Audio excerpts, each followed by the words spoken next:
Welcome back to the channel, guys. My name is Gene. You guys are watching NHL Aftermath for March the 2nd, 2024, episode 26, hosted by myself and Sam Jackson. I will be bringing on Sam on in just a second here. Obviously, we have not been on for a few weeks. That's a lot of it was lack of story content. I mean, there was a few stories that we had to talk about. I mean, Milan Lucic, his charges were dropped. However, he is not going to play for the rest of the year. We also witnessed Connor Bedard coming back on Chris Chelios night, and Chris Chelios stated to Connor Bedard prior to the game, "Don't let Patrick Kane ruin his night," and Patrick Kane ruined his night. Sammy, how the heck are you, man? I am doing pretty good. You know, just living life, working as hard as I can. Hurt my back like earlier this week, and so haven't worked a whole heck of a lot this week, to be honest. Oh, that's not good. Yeah, I've been actually dealing with back ailments myself. More, not so much a hurting thing, but I've been doing so much overtime that yesterday it just started seizing up. Like I started at 6 a.m, and by 5 o'clock at night, I was like, okay, like I told my boss, like, hey, we gotta wrap this up here pretty quick here because I'm starting to seize up, and we were so behind. And it was one of those days yesterday that was you worked as hard as you could, but yet you felt unfulfilled. You know what I mean? Like it just felt like you didn't accomplish anything. So, yeah, it was unfortunate. So Sammy, a little bit of news that trickled in. We decided to scrap last week's episode because there was just not enough content. However, today, the floodgates open, man. As a lot of stuff to talk about today. And I know you have family obligations, so we're going to try to hurry this up just a little bit there, Sammy. And see what happens here. And I guess to start with, it'd probably be a good idea to talk about Chris Tanev going down to Texas. I know you wanted him on your team. I wanted him on my team. He was offered some significant contracts from what I hear that Calgary opted to go against, and they gave the lesser, which is kind of, I don't know, like, my theory is, I understand you don't want to give your divisional rivals a bit of a boost, but at the same time, you still want the best possible deal that you can get, I would think. And from my understanding, there is a first and potentially Cody Ceci going to Dallas, or one of the Colorado Avalanche and a first going to Dallas, and they opted to go for a second and I believe a third. I'm not exactly sure on all the details, but yeah, this was a bit of a mind scratcher considering the offers were up there. I don't know what Vancouver put on the table. What is your thought about it? Do you think Calgary made the right move here? I mean, with the Flames, it's hard to look at. Yeah, you have to look at where they are currently standings-wise. Like, they are kind of contending for a playoff spot. They're close. Losing Tanev probably changes that, I would think. And when you look at Hannafin's also, floating around the rumor mill here for trades as well. Markstrom's on the table, too. A lot of people are probably on the table for that organization. When you look at all of that, Calgary, they shouldn't be pushing for playoffs at all. I think if they do, that'd be detrimental to their franchise and to what's going on. I think they do need to rebuild, and my brother-in-law, born and raised in Calgary, diehard Flames fan, he agrees. He thinks that Calgary should have started a rebuild like 3 years ago. Um, I wasn't quite as on the train of that number of years ago, but I do agree that they should now. I, okay, sorry, I'm a Canucks fan, but I do like Calgary as well. Just from when I first started watching hockey was when kind of around when my brother-in-law first got with my sister, and so when I started watching hockey, it was around then, and so I was watching the Flames, watching the Canucks, and that just melded into me. Um, so I think they should go to rebuild. I think this move is fine. They get a good young player back. They get a pick that'll help them in the future. And from here, it's just, Calgary's now gotten rid of Lindholm. They've gotten rid of Tanev. Who's next for the Flames? Who's next? And on the Dallas side, that's an excellent player for Dallas. They already have a great defensive core. Now they add to it, make it even stronger. That's a good one for Dallas. I am sad Vancouver didn't get him. He was originally in that deal with Lindholm. He was supposed to come in that deal, but Calgary wanted just a slight extra piece that Vancouver wasn't willing to give in order to secure Tanev coming back, which kind of sucks. Would have been nice to see him on Vancouver again, reunite, but alas. Well, I can personally speak from my personal view there, Sammy. Tanev would have been, so when I do the episodes of Lube, the one statistic that always seems to stand out that the Oil seem to fail at is shots blocked. They're always in the sub par of things when it comes to the shots blocked. Every team that they play seems to block more shots than the Oilers. And it's one of those things that I would like to have seen bring in a guy like Tanev. It would kind of remind me of the days that we had Chris Russell. He was a shot block monster. And it would have been nice for us to get Tanev. I was really crossing my fingers to see him become an Oil. You were excited to see him become a Vancouver Canuck, and it just went sideways. He became a Dallas Star. I was kind of flabbergasted by that. Yeah, yeah. Yeah, I mean, me too. I was not expecting Dallas. For goodness sakes, it almost seemed like a done deal going to Toronto, but granted, Toronto is a done deal on everybody, but alas, Dallas gets them, and I think that's going to help them majorly for their moving forward. Now, is this trade? Now, is this the kickoff of the trade deadline? Vancouver and Calgary had the Lindholm trade. It's a big trade, and then it was quiet. We had nothing. It was quiet, and then now we got Tanev, and the trade deadline is in 2 days. 2 days, isn't it? Monday? No, it's Monday. March 8th. March 8th. So it's Friday then next week? Friday, March 8th. Yeah. So it's on Friday. And so are we going to see, is it going to be quiet for a week again until Friday? Or are we going to start seeing some more trades kind of come here and there? And either way, Friday could be a blockbuster crazy day. And then we have to do an episode on Saturday.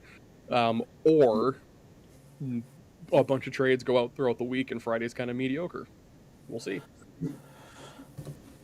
Yeah, it's gonna be tough to say, Sammy.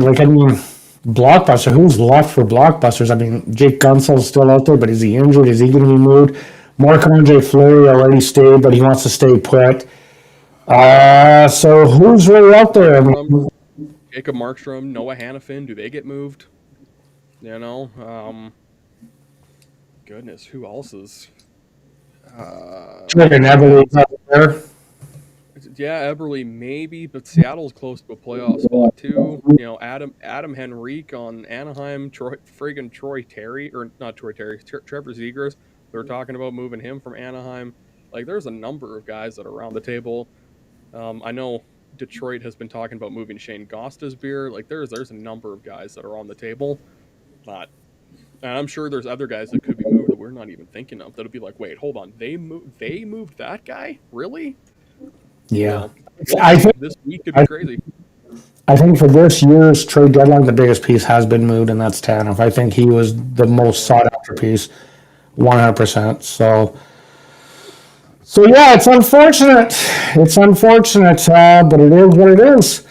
So Sam, we got some other news that broke today. I just don't know where I am with my slides here, so I don't know what story we're going to bring up first here. We'll just go by surprise, I guess. Let me just get into that. We're going to talk, Kuznetsov. This is a this is a very interesting thing. You know, at first when you texted me, I thought you were talking about Kuzmenko in Calgary, and I'm like, what did Kuzmenko do? Oh, yeah. And then I rewrote your text. I'm like, okay, Gene, learn how to read, because Sam did clearly say Kuznetsov. But this is a bizarre turn of events here, as the Washington Capitals have waived Evgeny Kuznetsov just hours after being cleared to play after entering the NHL substance abuse program a few months back. Wow, this is a big one, man. I've never heard of a superstar, or okay, I won't say a superstar. He's not a superstar, but an elite athlete, an elite NHL player getting waived. This is something very interesting. What's your take on this? What do you know about this that I don't know? I don't know if there's necessarily anything that I know that you don't know, but I think he's just been. I don't know necessarily want to say he's been a problem child for the Washington Capitals lately, but he's kind of been a problem child for the Capitals. Um, there's been a little shrouded in controversy for a little while. There was that video that surfaced of him a couple years ago or a few years ago of him abusing a certain substance. And that caused a whole stink at the time. Now, finally, I guess he admitted that he had a problem, so he went to the substance abuse program that is catered by the National Hockey League. And now he's come back, and maybe, I don't know, I don't want to speculate necessarily about why the Capitals waived him. Maybe they just didn't think he was playing well enough before he went into the program. Maybe there was something that happened in the program that they just went, we don't like that and like how things went, or, maybe it was just a mutual parting.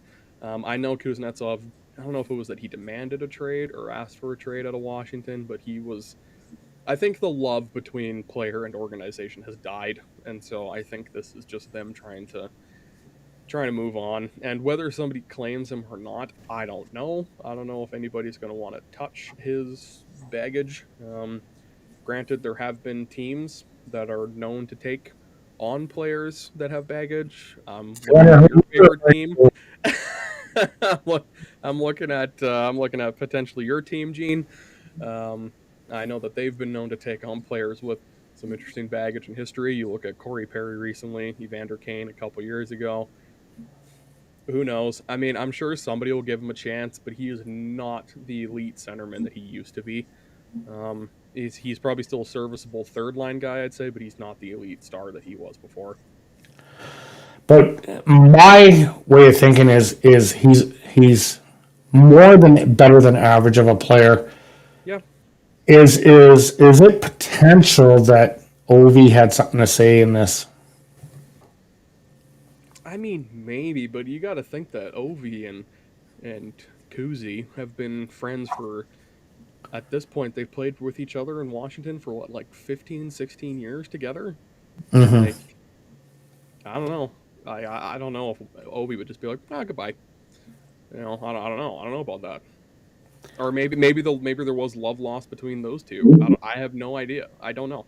That's what I'm thinking, because it just look, Ovi's the captain of the team. If he really wanted Kuzi to stay, Kuzi would have stayed. He calls the shots. Ovi calls the shots. So I almost think Ovi has a little bit of a part in this. I really, really believe that I think Ovi definitely had some kind of his handprints on it. Now, I'm just speculating, Sammy. I'm not no insider that has no intel, but it just kind of sounds like it. You know what I mean? Well, and maybe they sent him to, or they're sending him to the AHL to just be conditioned, get a bit of a conditioning stint, and maybe as a wake up call for what's been going on. I don't know. That could also just be the case. And then if he happens to get claimed, the Capitals, oh well, you know. Yeah, it could be. It could be. Um, I think he's going to be picked up pretty quick, though. I don't think Edmonton's going to be able to have a pickup because I think it's going to be. It obviously goes into the lower level of tiers first and foremost. So I think I could see a team that's still a contender that's on the outside. I could see maybe a Nashville picking him up, St. Louis maybe picking him up, because I think he's still very effective of a player. So we'll see how that all plays out there, Sammy. Okay, Sammy, your big dude, your big gun, and I believe if I have it in the right order, it should be the Pedersen thing, and it is. Petey signs with the Canucks once again for 11.6 over the next 8 years. Wow. Is this like the money that is being shot out at these players now is just absurd. Like, if Petey's getting that, what is McDavid going to get? What is Draisaitl going to get? Like, and I'm not. I hate to kind of say it there, Sammy, but Draisaitl and McDavid are much better players than Petey. Okay, like they are. They're better than Nylander. Oh yeah.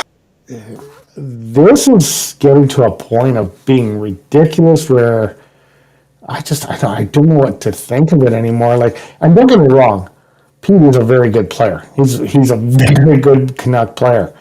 But 11.6 over 8? My God, man. I'm the outside looking in. You're a fan. I want to get your take on it. Look, he's a point per game player in his entire career. At this point, he put up over 100 points last year. He's on pace for over 100 points this year. 11, and he's 25. Like, he just barely turned 25, so he's like basically by definition like 25. I think is the start of your prime for an NHL forward. I think it's 25, maybe 26. So he's either like just entering his prime or will be within a year or so. If he's doing this before his prime or just starting his prime, what's going to happen in a couple years when he has had more experience, when he's more tenured, and when he only has more time to grow and become better? Who knows? Maybe he will be a 120 point guy. I don't know. We won't know until we maybe see that. So 11.6, I was talking with a couple other buddies about this earlier. 11.6 is a lot of money, of course. But comparably, you look at William Nylander, and this is no shot at Nylander, because Nylander is a great player, but he's not on a Pedersen level. Like, honestly, like, really and truly, he's not as good of a player as Elias Pettersson is. And again, that's no slight at Nylander. He's a fantastic player. He's just not at that level. And he's getting paid just slightly less than Pettersson, I think. I think Nylander's like 11 and a half, which when he signed that contract, I was like, what is Brad Treliving doing? What is he doing? Because now also you have four players on the Leafs who are over $11 million contracts. Like, what's going on there? Why? Now, Pettersson's making 11.6, and I think that is fair. The projected number beforehand was over 12. And I was like, please no. Anything over 12, in my opinion, would be too much. Between 11 and 12, I can stomach and I'm okay with it. Anything under 11 would be a bargain. Although if you ask the majority of the internet, they think 11.6 is a bargain. I'm on the fence about that or not. If he produces, can continue to get over 100 points, be an elite playmaker and an elite first-line center for this team, lead us through playoff success, and or, heaven forbid, take the Vancouver Canucks to the promised land and win a Stanley Cup, the 11.6, who cares at that point? Nobody's going to give a crap because you won, right? And now that's not saying, oh, if he wins the Cup, he can stop playing and he can, if he produces 50 points the next season instead of 120, who cares? We won the Cup. No, because we won the Cup, cool. But if the production drops off immediately, it's like, well, I mean, you won the Cup, but you're not producing anymore. So when this contract's over, he'll be 33. that'll be like right at the end of his prime, going towards his latter years of his career. He'll still be a very suitable top line guy by the time his contract is over. So Vancouver's got 8 more years of Pettersson. I'm happy with it. Again, if he continues to produce. If he doesn't produce, I'll be one of the first people being like, well, 11 is too much, but we'll see. And heaven forbid, Sammy, because I don't want to see the growly Sammy come out.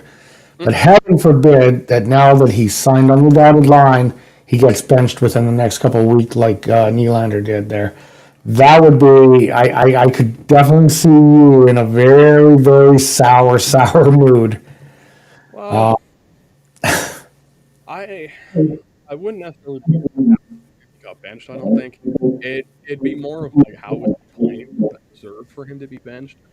Um, we'll see. I also think Rick Tocchet as a coach, in terms of his like superstar players or his top players, he's not really gonna bench them because he's the guys that they're just gonna work through it. They have to work through it because they're elite players in the league. They're just gonna work through it.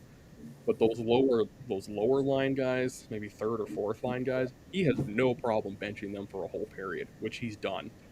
Yeah. He has no problem doing that, which is understandable. Your lower line guys are trying to work for the job, trying to get that job and hold that position. The top lines have their job; they're not going anywhere. Well, quote. But they're elite players for a reason. So. But in all fairness, Sheldon Keefe had no problem benching Nylander shortly after that big ticket as well too. Yeah. So different coaches, different coaching styles. The large majority of NHL fans in general don't like Sheldon Keefe, and there's a number of Toronto fans that I know who also don't like Sheldon Keefe. Like one of my best friends is a diehard Leafs fan. He doesn't like Sheldon Keefe. Oh yeah. Doesn't like him at all. Interesting. Interesting, Sam. Well, we're wrapping this episode pretty quick, and that's good because I know you have family obligations. I think that's a wrap. Let me just see the next slide. Yeah, TANF, yeah. So that's it. We are pretty much wrapping this one up, and that's good because I do know you have some family obligations to do. So we're doing this in about, I don't know. Right now we're at 23 minutes and 15 seconds compared to our normal hour of videos. So we kind of breeze through this, which is a good night to breeze through because I do know that you have some obligations to go through. So Sammy, let's wrap this thing up with some final thoughts. And actually, I got a question for you for final thoughts. And this might drag out a little bit. Who do you see going where with certain players? We'll start with Adam Henrique. Where is he going to wind up? Well, if he gets traded, he's a veteran presence, and so I'd see him going to probably a team that is on the cusp of the playoffs, or is in a playoff spot that could use that veteran presence and impact. I think of a team like maybe like Philadelphia, someone who is a pretty young roster, who could maybe use just that extra oomph, someone who has playoff experience and just has been in the league a long time. I think of somebody like Philadelphia. Someone like maybe Nashville, like you talked about, somebody who could use that, like another veteran guy. Yeah. Well, Nashville's clearing the way. So I did an episode of Lubed. Sorry to interrupt you, Sammy, but I did an episode of Lubed, maybe a week and a half ago, and St. Louis was in the position of playing Vancouver in the first round. And that's what I've been doing on my episodes now is I'm doing the playoff pairings as if the playoffs were to start today. And that was like about a week and a half ago. And they were scheduled to play Vancouver. Right now, Nashville is the team scheduled to play Vancouver, and they're 5 points up on the Blues. So they're running away with it, and it could be very interesting. There's been a little bit of movement with Winnipeg and stuff like that, as far as home ice advantage goes with Colorado and that. But yeah, it's the forever changing landscape of the NHL. Yeah. So Henrique, I don't know. I could see him going to like maybe a younger team that needs playoff experience. I could see him going to like Boston as well. Boston always seems to get like Yeah, these veteran guys for playoff runs, so I could totally see him on Boston. yeah. Okay, Sammy. What about Fleury? Do you think Fleury's going to get moved? I'd be shocked at this point. Yeah. Sounds like he wants to stay put. He wants to stay put, and it sounds like the organization wants him to stay put. I mean, if he were to get moved, honestly the only team that I would think he'd want to go to would be Pittsburgh. Maybe. Could be, but why would you? Pittsburgh's well on their way out of the playoffs, so that's a different story. That's what I'm saying. If they were to, and if Pittsburgh manages to go on a run somehow or get closer, maybe maybe a solid goalie would be the thing that they need. I don't anticipate that though. I really don't. I think Pittsburgh is they got to recalibrate for next year. I think. Well, they're heading into a rebuild. Yeah, it's at the point where like Crosby, Malkin, and Letang just going to play out their contracts. Yep. And it is sad to say, but I think the Crosby era is over. The dynamic player that he was, like he still is a good player. Don't get me wrong, but what we've seen out of him is, and same with Ovi. Like those two players are just. It's sad. It's sad to see. Sad to see it come to its climax, and eventually we're going to see McDavid come to his climax, and Draisaitl, and Bedard, and all that. But that's just the way it goes. That's age eventually catches up with players and all that kind of stuff. So Bedard, we got 20 years. Well, he does, but eventually it's going to catch up. It does. Eventually, it will. So, all right, let's not do that. Let's jump into the subscription here. If that's the right button. I changed the buttons around. Okay, I don't think I have that subscription.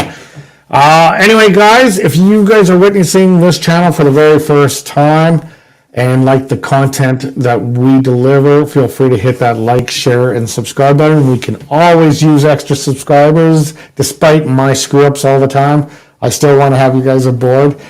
Sammy, send us on our way so you can be on your way to your family function. Well, I think you said it all. Like, comment, subscribe, whatever. We're just two guys that enjoy talking about hockey, so you want to join us along the way. If you like talking about hockey, please join in on the discussion. And yeah, trade deadline this upcoming week. Could be a very crazy, very busy week in the NHL, so I know I'm looking forward to it. It's going to be a fun week. It should very well be, Sammy. Enjoy the week, and if enough news comes about, we'll be on next week for another episode of NHL Aftermath. If not, we'll try to be back within 2. If it's dull and stale, maybe 3 or 4. Who knows? But we will be back. You guys have a great evening. We will talk to you soon.